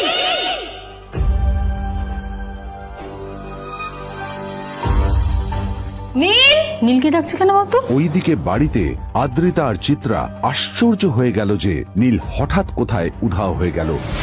মা তোমাকে কিছু বলে গেছে নীল? হ্যাঁ, কোথায় গেছে ও? না, আমি ওর কোনো খোঁজ খবর রাখি না। আমার একটা কথা মনে হচ্ছে, ওকে না এবার একটু শীতে করতে হবে। একটা কাজে যদি আসতো ছেলেটা, যখনই কোনো কাজের কথা বলি ভ্যানিশ হয়ে যায়। আমি ওকে বলেছিলাম R&B গোল্ডেন ডায়মন্ড থেকে আমার সেটটা নিয়ে আসতে, আনেনি। আনেনি। আজকেও ভালো করে অফিসে নিয়ে যাব, ভ্যানিশ হয়ে গেল। কোথায় গেল কে জানে। আমার ভাগ্যে জুটেছে এরকম একটা ছেলে। এই যে তুমি কেন বিয়েটা দিয়েছিলে আমাকে? এটা আবার কি বলছিস? আমার কি দোষ? দেখ, ওই অসভ্য ছেলেটার সাথে বিয়ে দিতে চাইনি। যা করেছে তোর বাবা করেছে, এটা আমার কোনো দোষ। তখনই হঠাৎ নীল সেখানে এসে উপস্থিত হলো, কিন্তু ও দুজনকে উপেক্ষা করে ভিতরে চলে যাওয়াই শ্রেয় মনে করল। এই যে লাট সাহেব ফিরলেন রাজকার্য করে। এদিকে এসো, তোমার ফাঁকিবাজির আলোচনাই এখানে চলছে। মা প্লিজ থাক, মা থাক, ভাল লাগছে না। এমনিতেই অফিসের জন্য আমার লেট হয়ে যাচ্ছে, আর বিজন আমার ওয়েটও করছে। বিজনের নাম শুনেই নীলের মুখটা ফ্যাকাশে হয়ে গেল। আদ্রিতা নীলকে উপেক্ষা করেই বলল, আরে যে এই ছেলেটার মতো আর একটা ফাঁকিবাজ না তুমি পাবে না। তুমি কেন দাঁড়িয়ে আছো? এই যে শোনো শোনো শোনো শোনো, দাঁড়িয়ে আছো কেন? তোমাকে আমি বলেছিলাম R&B গোল্ড ডায়মন্ড থেকে আমার সেটটা তুলেছো, তোলোনি তো। এইটা চাই না আমার। তুমি আমার সাথে অফিসে যাবে, ফেরার পথে তুমি সেটটা নিয়ে আসবে। তোমার জন্য সবসময় লেট হয় অফিসে, তোমার জন্য। বিরক্ত লাগে। আর ব্যাগটা নিয়ে ওর পেছন পেছন কোথায় যাচ্ছ? যা দিয়ে ওখানে রেখে এসো। নীল চিত্রার সাথে মাঝে মাঝে ঝগড়া করলেও তার স্ত্রী আদ্রিতার সাথে ও কখনো ঝগড়া করত না। সত্য সব অপদার্থ।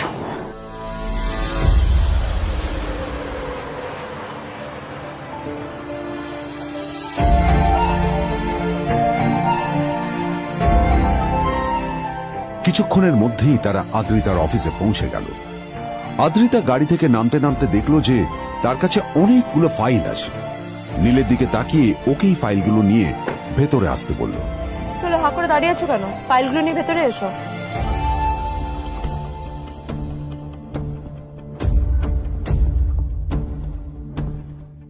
আদ্রিতা যখন ওর ক্যাবিনে পৌঁছলো তখন দেখলো সেখানে আগে থেকেই ওর বন্ধু এবং বিজনেস পার্টনার বিজন বসে ওর জন্য অপেক্ষা করছে।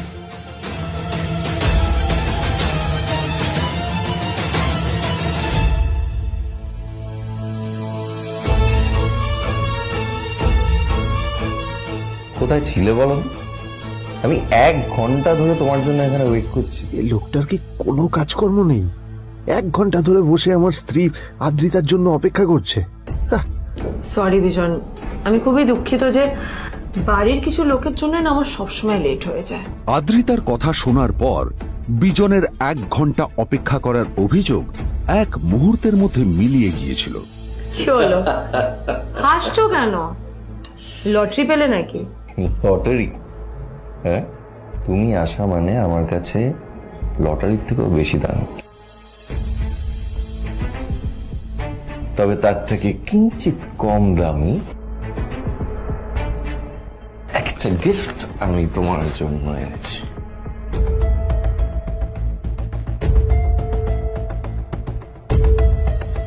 This is a rare diamond necklace for you.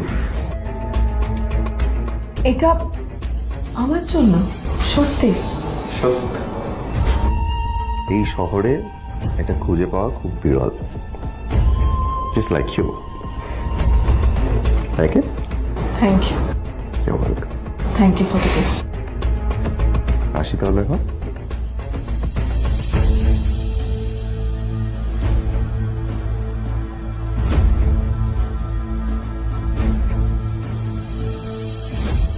Adrita, আমি আজ পর্যন্ত তোমাকে কোনো রকম উপদেশ দিইনি, কিন্তু আজ আমি তোমাকে বলতে বাধ্য হচ্ছি। এই যে এই লোকটা তোমাকে শুধুমাত্র ইমপ্রেস করার জন্য একটা নকল সস্তার হীরের গয়না দিয়ে গেছে। এরকম একটা লোকের সাথে তোমার মেশা উচিত না। ভবিষ্যতে কিন্তু তুমি বিপদে পড়বে। আদ্রিতা, আমি তোমাকে কথা দিচ্ছি, আমি তোমার জন্য আসল রেয়ার একটা হীরের গয়না এনে দেবো, এর চেয়েও দামি, এর চেয়ে অনেক অনেক বেশি দামি। তার জন্য আমাকে যাই করতে হোক না কেন, আমি তোমাকে একদিন ঠিক এনে দেবো, ঠিক এনে দেবো তোমাকে। তাদের বিয়ে হয়েছে 2.5 বছর। এর মধ্যে প্রথমবার তার মনে হলো নীল তার জন্য লড়াই করছে। নীলের এই রূপটা দেখে আদ্রিতা চমকে গেল। আজ প্রথমবারের মতো আদ্রিতার মনে প্রশ্ন এলো, নীলকে নিজের থেকে দূরে সরিয়ে রেখে আমি কি কোনো ভুল করছি? না না, এটা আমি কি ভাবছি? বিজন আমার বিজনেস পার্টনার, ও আমাদের মেইন ইনভেস্টর। নীলের এই অ্যাকশনের কারণে বিজন আমার কোম্পানি থেকে ব্যাক আউট করে গেলে কি হবে? না না না না না, নীলের জন্য আমি আমার এত বছরের পরিশ্রমকে জলে দিতে পারি না। আমার নীলকে নয়, আমার বিজনকে প্রয়োজন। এইসব ভাবতে ভাবতে আদ্রিতার নীলের ওপর রাগ হতে শুরু করে। আদ্রিতার রাগ তখন চরমে উঠে যায়। আজ প্রথমবার নীল আদ্রিতার সাথে খারাপ ব্যবহার করেছে। How dare you! তোমার এত বড় সাহস!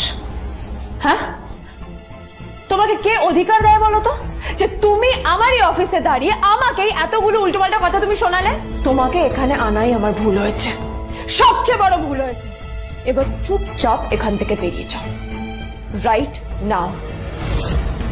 Gate out! নীল আদ্রিতার এই কথার কোনো উত্তর দিল না। নীল জানতো যে ও যতই কথা বাড়াবে আদ্রিতা ততই বেশি রেগে যাবে। আদ্রিতা যেন তেন ভাবে নিজের রাগ চেপে ব্যাপারটা ওখানেই শেষ করার চেষ্টা করলো, কিন্তু ও তো জানতো না যে ব্যাপারটা তখন সবে শুরু হয়েছে। কি হলো, শুনতে পাচ্ছিস না? কালা নাকি? আমারই সামনে দাঁড়িয়ে আমার কেনা গিফট নিয়ে তুই মজা করলি? কত বড় সাহস রে তোর! নিজেকে তো বিক্রি করে দিলে ওরকম একটা ডায়মন্ড নেকলেস তুই কিনতে পারবি না।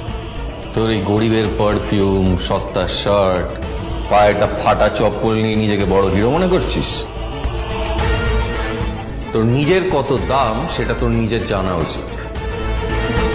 Zero, big zero. সারা খরচা মাই চল।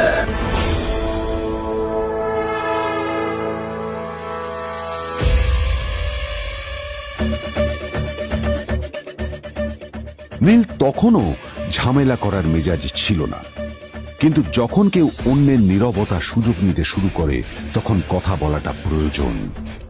নীল আঙুল তুলে পেছনের দিকে ইশারা করে। প্রথম কথা, ওই যে ওখানে দাঁড়িয়ে আছে, ও আমার স্ত্রী।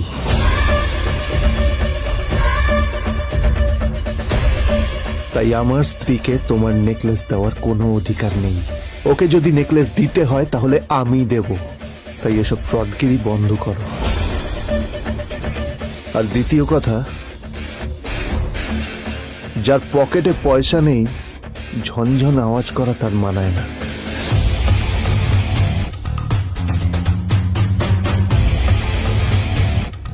নীল বিজনকে তার সোয়াগ দেখিয়ে বেরিয়ে গেল।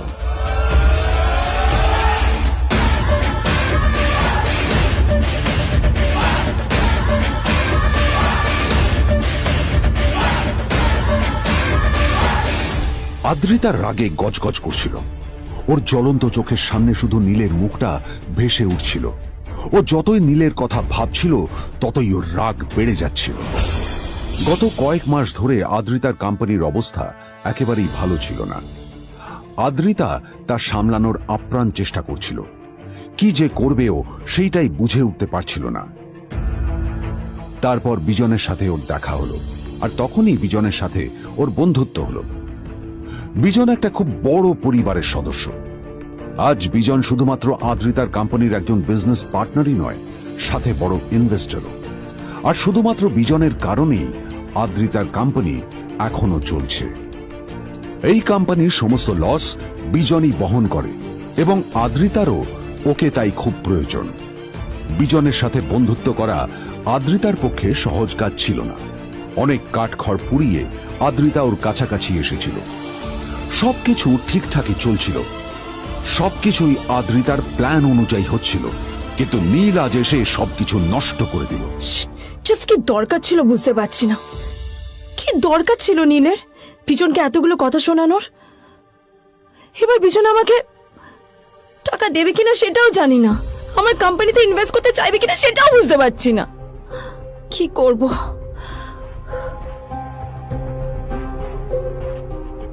এখন আদ্রিতা ওকে কিভাবে বোঝাবে?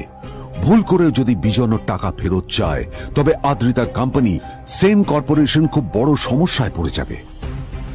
তারপর কি হবে? সেন পরিবারের দেখভাল কে করবে? এইসব ভাবতে ভাবতে আদ্রিতা নিজের উপরেও রেগে গেল। আসলে দোষটা ওর নিজেরই। আদ্রিতা কেন নীলকে ওদের মাঝে আনতে গেল? নীলকে অফিসে নিয়ে আসারই বা কি দরকার ছিল? আর যদি সে নীলকে সাথে করে না আনতো, তাহলে বিজন এখন ওর সাথেই বসে থাকতো।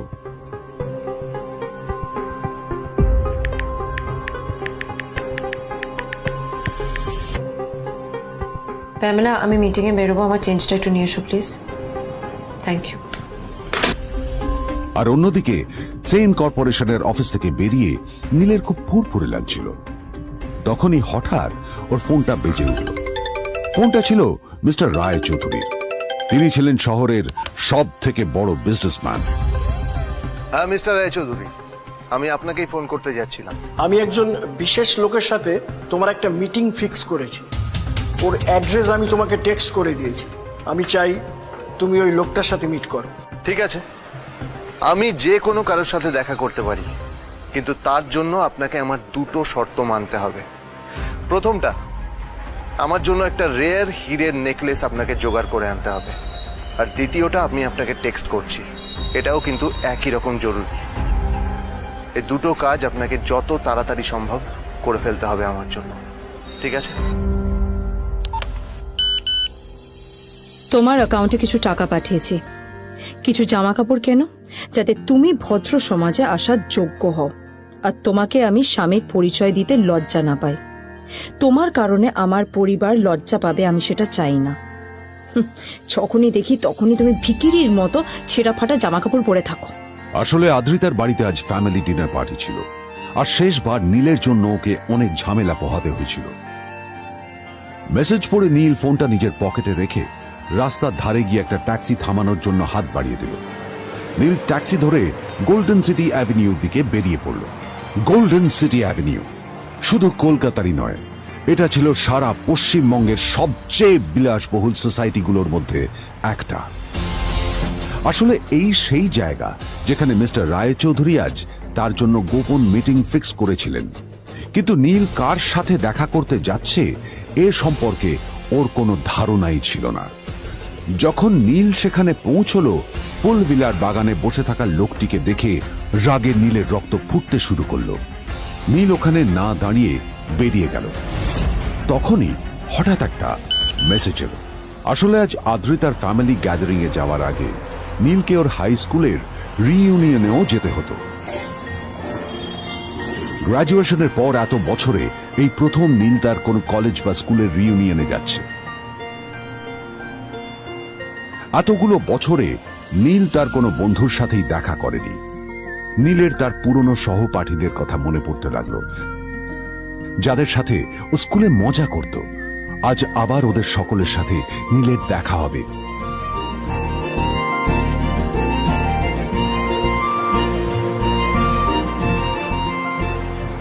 আর এই সব কিছু ভেবেই নীল এক্সাইটেড হয়ে যাচ্ছিল। আসলে সোহিনীকে নীল তার স্কুল টাইমে পছন্দ করত।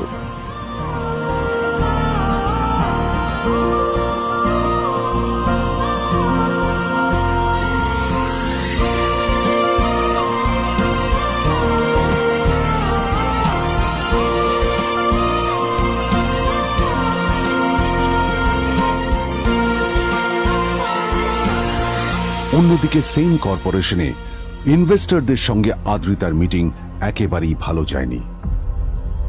তাকে দেখে বেশ গম্ভীর মনে হচ্ছিল।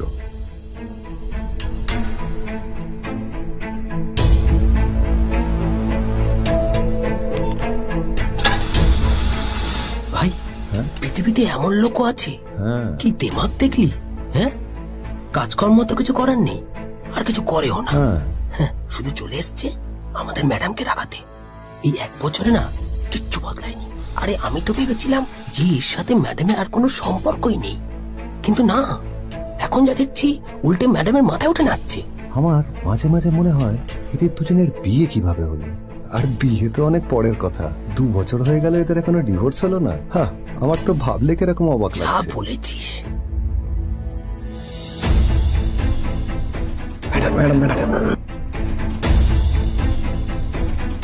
অফিসে চলতে থাকা এইসব কথা শুনে আদ্রিতার আরো রাগ হলো। আদ্রিতা ক্যাবিনে যাওয়ার পরে রাগকে নিয়ন্ত্রণ করা ওর পক্ষে আরো কঠিন হয়ে গেল। ও তখন বুঝতেই পারছিল না যে ওর রাগ কিভাবে নিয়ন্ত্রণ করবে। আদ্রিতা এটাও ভাবছিল যে নীলের জন্য ওকে আর কত অপমানিত হতে হবে। এসব ভাবতে ভাবতেই আদ্রিতার চোখ গেল ওর বাবার ছবিটার দিকে।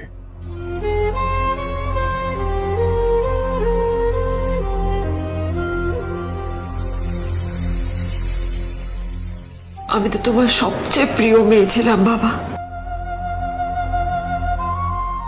তাই আমি সবসময় ভেবেছি যে তুমি আমার জন্য যাকে সিলেক্ট করবে সে সব থেকে শ্রেষ্ঠ হবে। তাই আমি নিজে থেকে কখনো কোনো রিলেশনশিপে যাইনি, আর তোমার কাছে বিয়ের কোনো শর্তও রাখিনি। কিন্তু তুমি না আমার সাথে কি করলে? এই গাধাটার সাথে আমাকে বিয়ে দিলে। আমার জীবনটা নষ্ট হয়ে গেল, শেষ হয়ে গেল।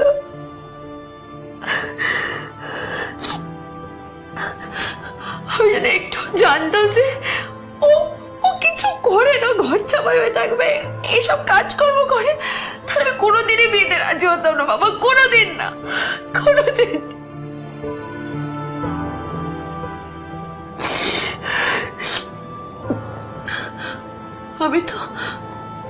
আমি তো সবসময় ভাবতাম যে বাবা মারা তাদের সন্তানের ভালো চায়, কল্যাণ চায়, তাদের জন্য চিন্তা করে।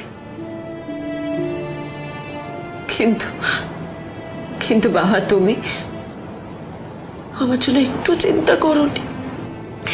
তুমি শুধু তোমার শেষ কর্তব্যটুকু করতে চেয়েছিলে, শেষ ইচ্ছাটুকু রাখতে চেয়েছিলে। পালন করা হয়ে গেছে, আর আমাদের তুমি ছেড়ে চলে গেলে। তুমি আমাকে ছেড়ে চলে গেলে।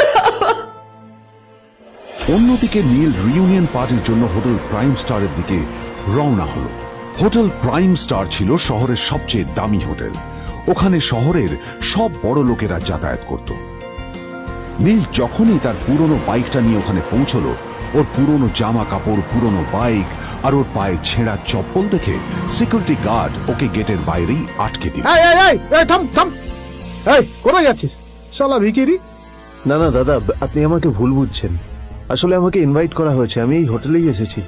শালা মিথ্যে কথা বলার জায়গা পাস না? হ্যাঁ, মিথ্যে কথা বলার আগে নিজের চেহারাটা তো দেখতিস।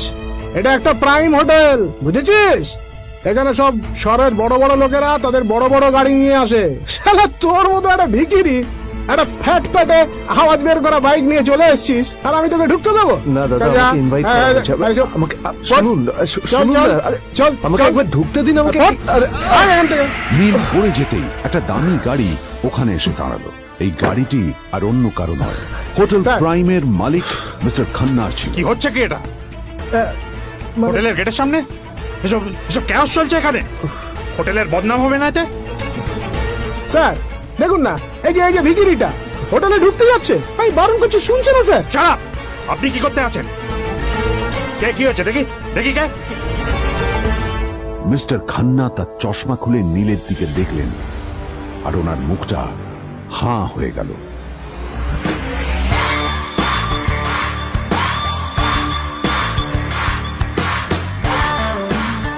নীল স্যার আপনি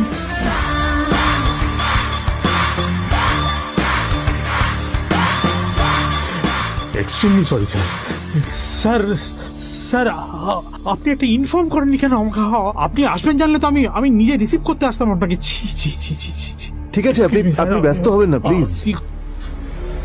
জানোইনি কে নিজের বসকে এভাবে একজন ভিখারিকে হাতে পায়ে ধরতে দেখে গার্ডটিও অবাক হয়ে গেল। আরে sir sorry sir extremely sorry আপনি আমার সঙ্গে আসুন সরি স্যার, সরি ভুল হয়ে গেছে স্যার। সালাম স্যার। নীল কি তবে সত্যিই একজন খুব বড়লোক কেউ? জানতে পকেট এফএম এর এই সম্পূর্ণ গল্পটি শুনুন বস, দুনিয়া যার বসে, যেটা ভারতীয়রা সবচেয়ে বেশি শুনছে। বিনামূল্যে গল্প শুনতে নিচের ইনস্টল বাটনে ক্লিক করুন এবং পকেট এফএম ডাউনলোড করুন।